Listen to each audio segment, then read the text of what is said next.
Hello, welcome back to another pen talk. Thanks for tuning in. Yes, we're on the journey that we've started a few years ago and seems to have no end. Yes, I got another Moonman, and yes, it is one that we've all been looking forward to for a while. We'll give you some translation of that. This is the standard box which we've seen. I would call this a Gen 1 box for the high end. The C1 and the M6 come in a slightly more upscale box. But this is a very nice box and there was no reason for them to change it. Yes, the pen was in a sleeve. And here's the pen. And my first impressions is I'm impressed. Bobby calls this an acetate. Celluloid, acetate, acrylic, resin. Hard to really matter what it is. It's what it looks like, how it feels in the hand. Does it make this a better writing instrument or not? Is it something that you enjoy holding in your hand, you enjoy looking at? That's what's really important. So, you know, that clip is fairly recognizable. The shape is extremely recognizable. This is the M600S versus the M600, and we'll compare those two a little bit later on. But I just want to say that I love this resin. I've been going for a more subtle, professional look, but I'm retired, so that doesn't matter as much. But doesn't mean I can't admire or appreciate something that brings a stately beauty, brings something a little bit nicer to the table. This pen feels good in the hand. This is a great shape, great design. The cap unscrews. With about 2.5 turns, Moonman's needs to cut back on those turns, and this has those standard fine threads, but it doesn't seem to have the same crosslink issues that the early M100s did. But what to me makes this pen unique is the special Moonman nib. Well, not special, but the new Moonman number 6 style nib, which I first saw on the M6 and loved. On the C1. The C1 is a straight silver one. I really love the two-tone design. Yeah, the standard plastic feed, injection molded. You'll see that number that probably relates to the cavity in the mold that it was in. 6 in this characteristics. Just from looking at that tipping material, I would say this is a fine or extra fine nib. I'll check what it says on the auction or the Etsy buy that I did from Bobby, Chinese pen. You know, the standard kind of upscale Moonman converter. The labeling on that metal part of the upper part of the section, which I think is really a nice touch. Could I say classy? Yes, I could. So overall, for the price, this becomes a super value from my perspective. Yes, and there's the kangaroo, the Chinese kangaroo pen, which I reviewed, which I like, but I think this has taken that whole design to another different level. Let's explore. Yes, I've taken my new pen apart. I like to do a thorough cleaning. To me, I like to practice safe penmanship. Every new pen, every pen that I get, gets flushed if I can do that. And if I can pull the nib and feed out easily, I do that. So this is the Moonman collar assembly here. Their nice big size number 6 nib. So one of the things that interests me is the metal that's on the section. It doesn't extend all the way through, so this is a metal ring here which is pushed in place and glued, and this is also a metal piece which is pushed in and glued. So there's a little black section there between these two metal pieces. Yes, the engineer in me certainly enjoys exploring. The engineer in me always likes to explore. So we're going to take a look at the cap, and we'll see there's that nice, interesting screw design which holds the finial in place. There's an interesting amount of pearlescence there in the resin. But what's missing is a cap liner. And there's a little ledge there that they've machined in, but kind of hard for me to imagine this is going to seal as well as I would like.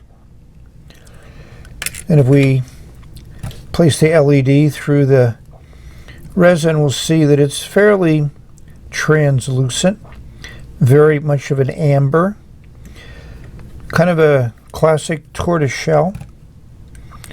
That's my take on this as we fiddle around. The barrel was thinking it was being neglected, so we'll take you through the barrel. Same thing, consistency in the resin. So, you may ask, what are you comparing the M600S to? Well, the first pen in this group is the M600, which is the obvious one to compare it to. The most obvious difference from them in this capped view is the clip. So rather than this, one may call pilot style with this big round ball at the end, versus the Parker style with the arrow. So just to put that in perspective, here's a Parker Duofold International, Parker Duofold Centennial, and I looked at both of these in a few other videos. I did one specifically on the International because it has a very nice nib. And as we see these four pens in a group, they all have the black top, which all of these pens in this group have. The black finial at the bottom of the barrel, which all of these have. And these four here have two gold bands in the middle, gold band at the top, which is actually part of the clip, and a gold band at the bottom, sometimes double gold band, sometimes single gold bands. All these have excellent resins in their own way. As I go up the ladder, this is a pen that I didn't have originally when I was looking at this group, which is the Kangaroo. I did a review on that a while ago, and I like the pen, but it's the heaviest one of this group by a good percentage. And here's another pen that I didn't bring out, which is a Bexley Prometheus, and has a celluloid cap and body, and it has that camphor smell, so I'm pretty certain it is a celluloid. And at the very top, we have the original that started all of this, the original Parker Duofold from the late 1920s. So you may ask, which ones of these will stand up? Well, basically these will stand up on their cap, not really well on the bottom of the barrel. This one won't stand up at all. This one won't either, and this one stands up pretty good on the cap, but the end of the barrel here is a little bit small. I mean, if you're very careful and you have a nice flat surface, you could possibly stand it up, but none of these compare to the ability of standing up that this C1 does. So posted, these big pens become much bigger. This is where I talked about the International is actually, to me, an excellent writer's pen, because to me it's just the right length. I have medium large hands. The M600 posts higher. There are some subtle differences between these two pens besides the nib, and we'll focus on the nib in a little bit. These both have 18 karat nibs. This has your Kangaroo steel nib. This has a Jovo steel nib, and this is, you know, your classic vintage gold nib. So here we see these all have decent sized nibs. These are number 6. This is a Schmidt number 6. This is your Parker nibs. This is definitely a number 6 size, and this is probably like a 5.5. You know, it's a unique Parker sizing. These all have a gold trim band. This one has a double gold trim band at the bottom of the section, a gold band at the middle part of the section. If we go on to the other pens we have here, we'll see the vintage Duofold has a decent sized nib, and this is a really small section, which is typical of a lot of vintage. Their Prometheus, much to my amazement, has the same size section here. You got threads, but of course this section is big and it extends up to the gold band here. So we just kind of put things in perspective. This resin in Kangaroo is definitely a very unique, very nice looking resin. So a number of viewers have talked about how do different resins and different pens compare. To me, here's 3 pretty different resins that are in the brown family. This one in the M600S just is a more classic color, kind of like what I talked about in this Alpha pen here from D-Like. Here's the Moonman M100 Renaissance or brown, depending on who sells it, they made it different colors. And there's the 626. So if I was to pick one of these, the 626 definitely has the most impressive resin in it. A lot of chatoyancy, a lot of color variations. It's just visually impressive. But if you're going to go on a scale of 1 to 10, being 10 outrageous and definitely eye candy, you know, this is about a 7, this is about a 6, and this is about a 3, and this is about a 4. So they vary. And to me, if you're going to be in like I don't want to use the term without substance, but if you're in like a business professional environment, or if you just like something that's just a little bit of subtlety to it, then all of these 4 pens have that to varying degrees. Hopefully this lets you see them in perspective.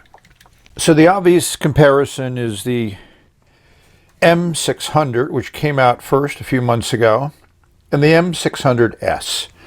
Interesting, they just put a letter at the end to delineate the difference between the 2 models.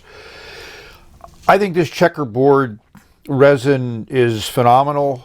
It's something I find very attractive. I enjoy the green. It also came in a few other colors, some a little bit more contrasty than this. A bird just ran into the window. And then this is the M600S in the brown acetate. So the clip we discussed before in the comparisons, the rest of the hardware is pretty much the same from the outside, from the trim. The dimensions are the same. The M600 weighs about 1 gram more, but I don't think that's significant, and it appears to mostly be in the cap. And there's probably some more metal. Maybe the clip is just a little bit heftier.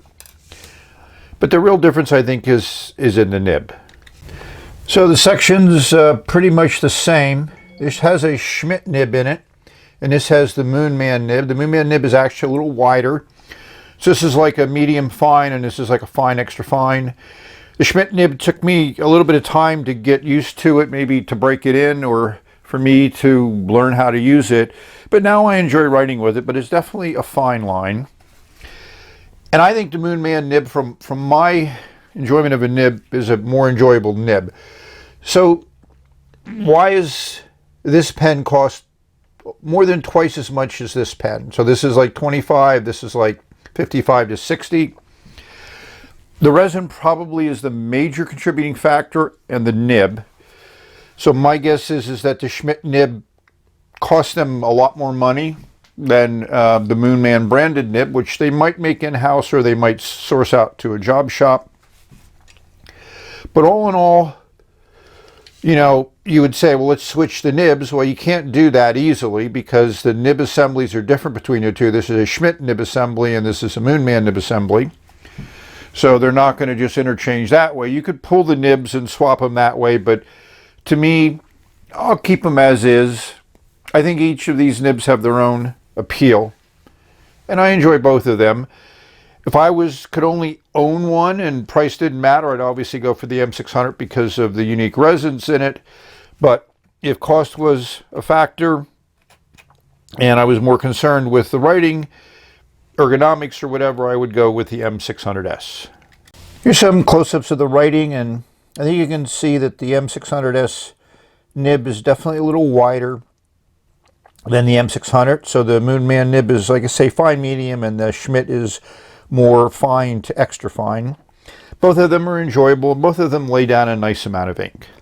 So what ink to put in the M600S? Well, as much as I toy with I need a new ink, I don't.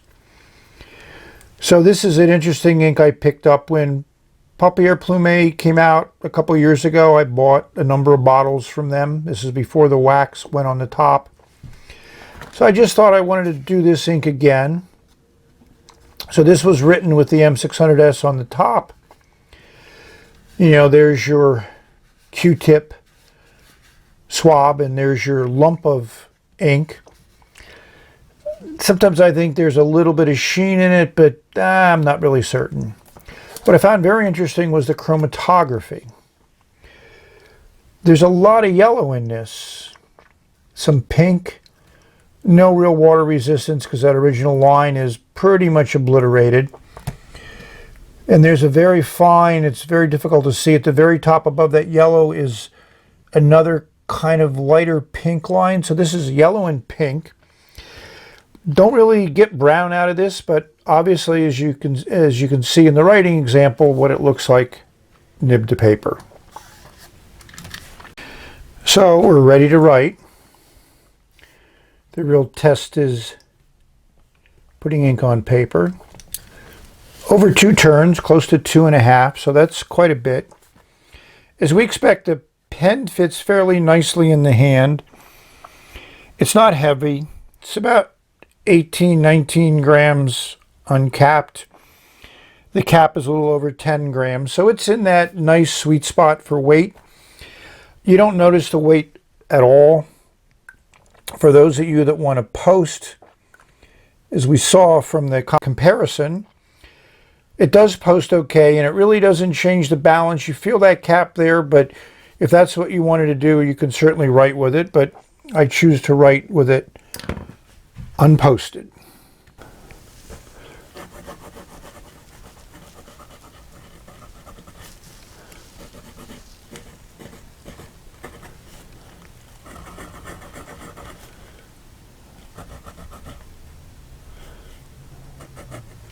I've been writing with this pen a lot, and it's been uncapped for a while, so the ink dried out, but it pretty much close to needing a refill. So this is more indicative of how it's been writing for me the past couple days. And this is a light ink, but it works in this pen very well. You know, it's a nice shading. You know, this is not a nib that you're going to get any line variation out of it. You put a little pressure on it, it puts down a little bit more ink. So this is my third number 6 Moonman nib. And I'd say it fits in between the first 2 that I got. The driest one is in the M6. The wettest one by a long shot is in the C1. And this one is in between those 2. This is the M6 number 6 nib. And as you can see, it lays down a very decent line. And I'm very happy with it. It is wetter than the M600S, but then it's a different ink and it's a little bit more saturated ink, so it's hard to really compare apples to apples. So here's the nib in the C1. And you can see obviously that this nib is much wetter than the other 2. And it does have an ink in it that might be a little bit wetter, but at the end of the day, I think all 3 of these pens write extremely well. So, as usual, I need to do a rating. And as usual, it's not easy for me to do. I'm going to give it a 9.3. So, it's one check on value. For a little bit over $20, this is a phenomenal pen. Anybody would be happy with it. That number 6 nib, if you want to swap it out, go ahead. You know, that standard plastic feed that so many pens have. I love these subtle colors, and it comes in a lot of other colors. We'll show you those colors. But it's a classic, classy, sophisticated writing instrument. So, as you can see, it's fine. And as usual, any pen, if it's left uncapped and have been writing with for a while, you may end up with getting a ink-starved nib, but it recovered easily. So that's the real key. So hopefully you've enjoyed this view of another great Moonman pen. So thank you for watching. May you have many great writing experiences exploring this phenomenal world of pens that we have. And they keep getting better. So I can't imagine anybody not getting, whoa, excited about them. The light just got a little bit too excited. So we've reached the end of this video. Enjoy putting ink on paper. Enjoy your life. Enjoy the minutes, the hours, the days, the years. They're all good. So we're going to say bye for now. Until the next video. And this ink in this pen, it's just come out better than I ever had expected. Bye.